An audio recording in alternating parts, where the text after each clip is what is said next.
So we're at our last stop for the day at the supposed Mount Precipice, where Jesus was almost pushed off for having made some, let's just say, arrogant claims as far as the locals were concerned.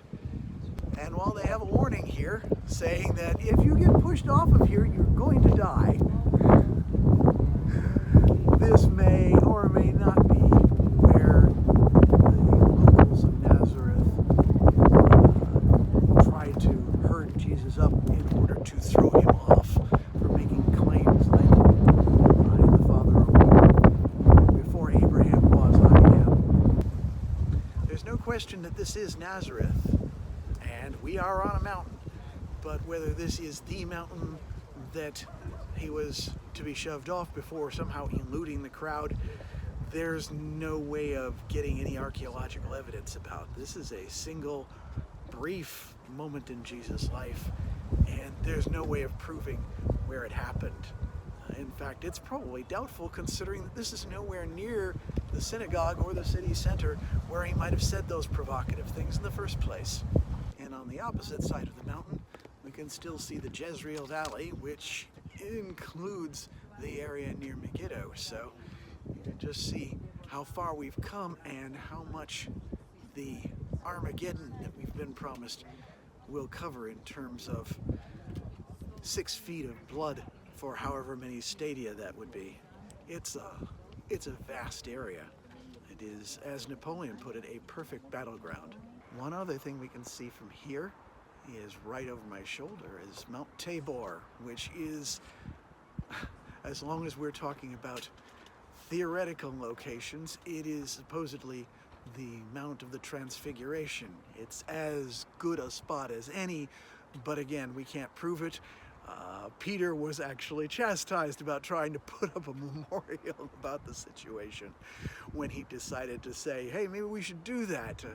And there are times when you wish he actually did it, but oh well. Also, a little bit further off from Mount Tabor is Endor. This is near one of the battles where Saul fought the Philistines and fell. But before he did, he tried to consult with Samuel one last time by consulting a witch, which he had theoretically gotten rid of.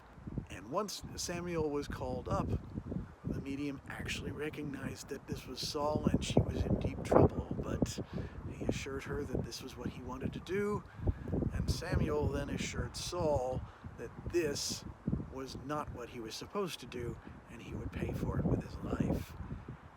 Now, despite the fact that we don't know and perhaps don't even believe that this is the mountain he was to be pushed off of, you can't argue that it's a dangerous place to fall from. You have to be very careful around here.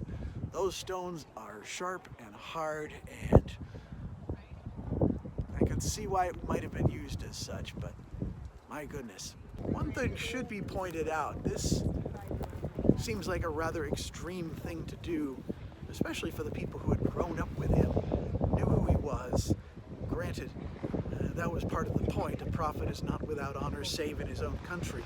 But still, to try and kill their local boy who'd made good by becoming a famous rabbi seems extreme, except for all those who think that he didn't say, I am God, that's exactly why they were trying to do this, because he claimed he was God. Now, to be fair, eventually it got to the point where they had to enlist the Romans' help to do this, because as a province of Rome, the Jews couldn't enact capital punishment on their own. But then this was just straight up murder, born out of rage. So there you go.